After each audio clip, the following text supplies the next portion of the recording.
हो गया। नमस्ते बच्चों, आज हम हिंदी व्याकरण के अंतर्गत वाक्य समझेंगे। वाक्य समझने से पहले हमें पूर्व में जाना पड़ेगा। जैसा कि हमने पहले शब्द, वर्ण, पदबंध, इन सब तथ्यों को हमने जाना। वर्ण मिलकर के शब्द की रचना करते हैं और शब्द मिलकर के किसी वाक्य की रचना करते हैं। तो आज हम वाक्य के अंतर्गत सबसे पहले वाक्य की परिभाषा को जानेंगे। वाक्य शब्दों के सार्थक समूह को वाक्य कहते हैं। जहां पर शब्दों का सार्थक समूह होता है उसे हम वाक्य कहते हैं। जैसे राम राम राम राम राम राम राम। अब यहां राम राम राम राम, आना खाना पीना जाना, ये शब्द तो हैं, शब्दों के समूह है, लेकिन सार्थक नहीं है। और सार्थक नहीं है तो इस कारण से हम इनको वाक्य नहीं कह सकते। राम स्कूल जाता है, यह वाक्य सही है क्योंकि यहां पर वाक्यों का एक सार्थक समूह है। व्याकरणिक नियमों के अनुसार शब्दों के सार्थक मेल को, सार्थक समूह को वाक्य कहते हैं। वाक्य के तत्व, वाक्य के क्या तत्व होते हैं? वाक्य के तत्वों को हम जानने से पहले ये समझ लें कि वाक्य के कौन कौन से तत्व हैं। पहला, सार्थकता, योग्यता एवं सामर्थ्य, और क्रमबद्धता, यानी कि क्रमबद्धता शब्दों का एक सही क्रम में होना, उसे हम पद क्रम भी कह सकते हैं। पदों का एक सही क्रम। तथा चौथा है अन्वय। वाक्य के तत्वों में सार्थकता, योग्यता एवं सामर्थ्य, पदक्रम तथा अन्वय। सार्थकता, वाक्य में सार्थक शब्द ही मान्य होते हैं। निरर्थक शब्दों का कोई स्थान नहीं होता है, उन्हें नहीं माना जाता है। जैसे चाय वाय पीकर जाना। अब चाय वाय, वाय शब्द क्या है? चाय पीकर जाना, यह तो वाक्य सही है, लेकिन वाय शब्द अनावश्यक है, निरर्थक है, और व्याकरण के आधार पर वाय शब्द का वाक्य में कोई स्थान नहीं है। और सही अर्थ प्रकट करने वाले शब्द ही सार्थक हैं। योग्यता एवं सामर्थ्य, योग्यता एवं सामर्थ्य में शब्द में यह बताते हैं कि शब्दों का सही प्रयोग, एक सही ढंग से शब्दों को प्रयोग करना।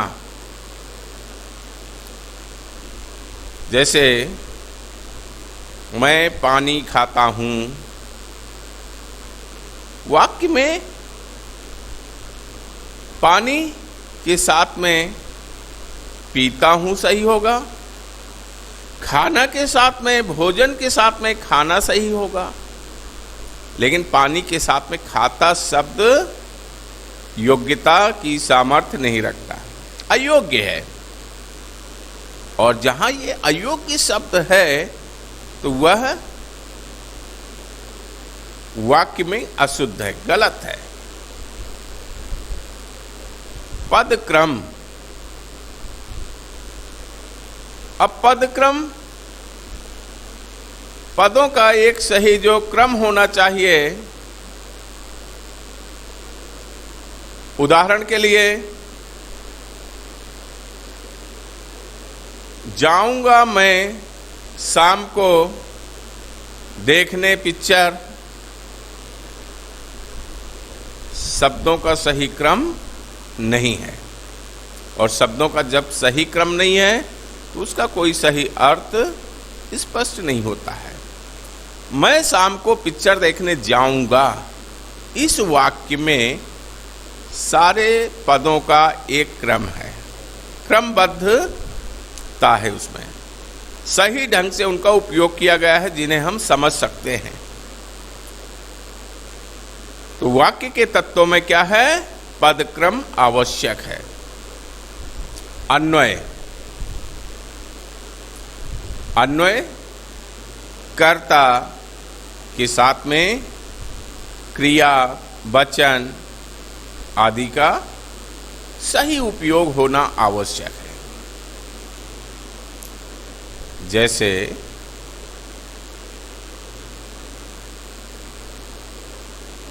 वह जाऊंगा या वह जाएंगे। अब यहां वह के साथ ना तो जाऊंगा सही है और ना वह जाएंगे, वे जाएंगे। मैं जाऊंगा,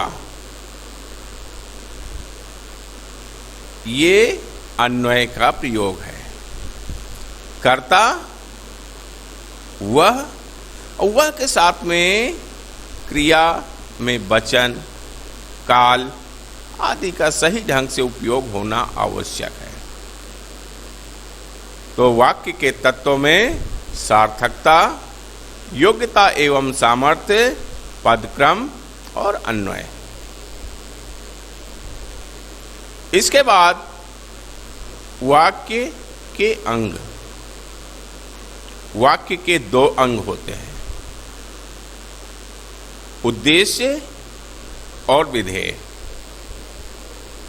उद्देश्य और विधेय। राम पुस्तक पढ़ता है, राम क्या है? उद्देश्य। पुस्तक पढ़ता है, विधेय। तो जहां पर किसी वाक्य में उद्देश्य और विधेय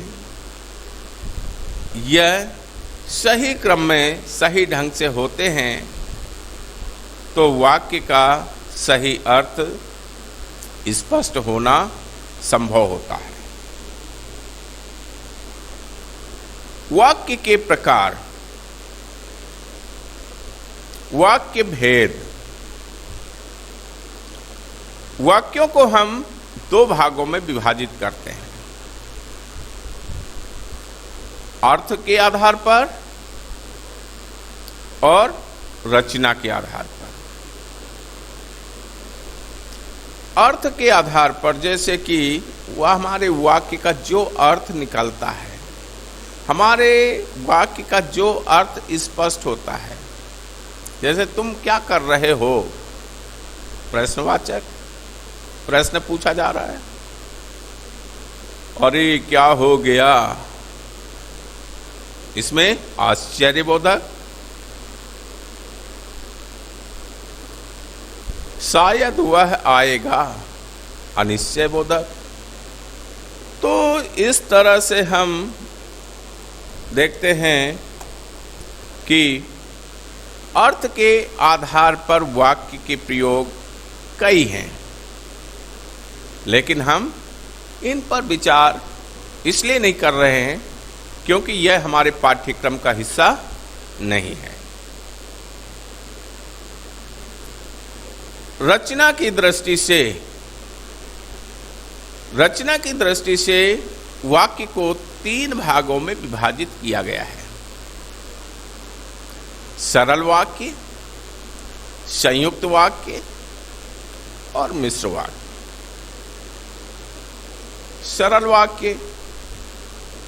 सरल वाक्य वह वाक्य हैं जिनमें एक ही उद्देश्य और एक ही विधेय होता है, यानी एक ही उद्देश्य और एक ही विधेय होता है, उसे सरल वाक्य कहते हैं। जैसे राम पुस्तक पढ़ता है, राम उद्देश्य है, पुस्तक पढ़ता है विधेय। मेरे पहुंचते ही गाड़ी चली गई, मेरे पहुंचते ही गाड़ी चली गई, यह सरल वाक्य है।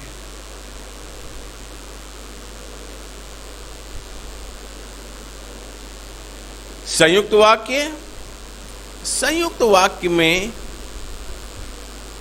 2 स्वतंत्र वाक्य होते हैं। 2 वाक्य होते हैं जो अपने आप में स्वतंत्र होते हैं और समानाधिकरण योजक के द्वारा दोनों वाक्य जुड़े होते हैं। जैसे मैं स्टेशन पहुंचा और गाड़ी चली गई, और के माध्यम से दोनों वाक्य जुड़े हुए हैं।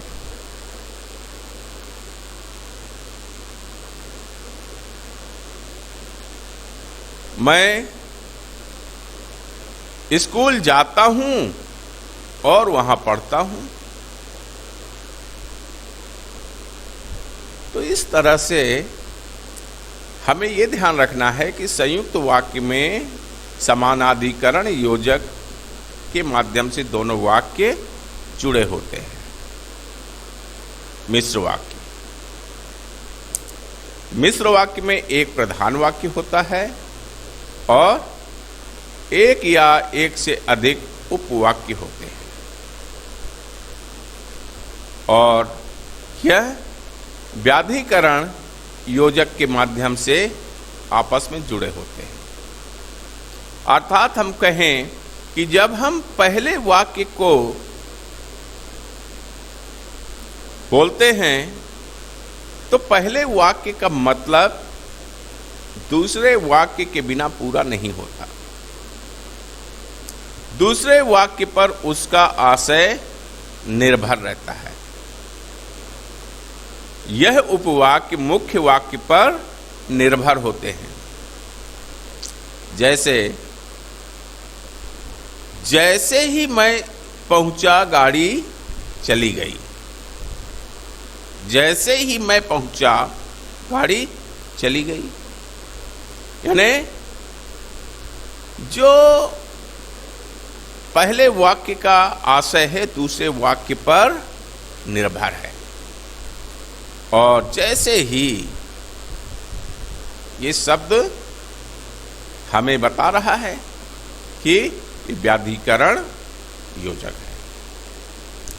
तो इस तरह से मिश्र वाक्य में एक मुख्य वाक्य होता है और एक या एक से अधिक उपवाक्य होते हैं जो मुख्य वाक्य पर निर्भर होते हैं।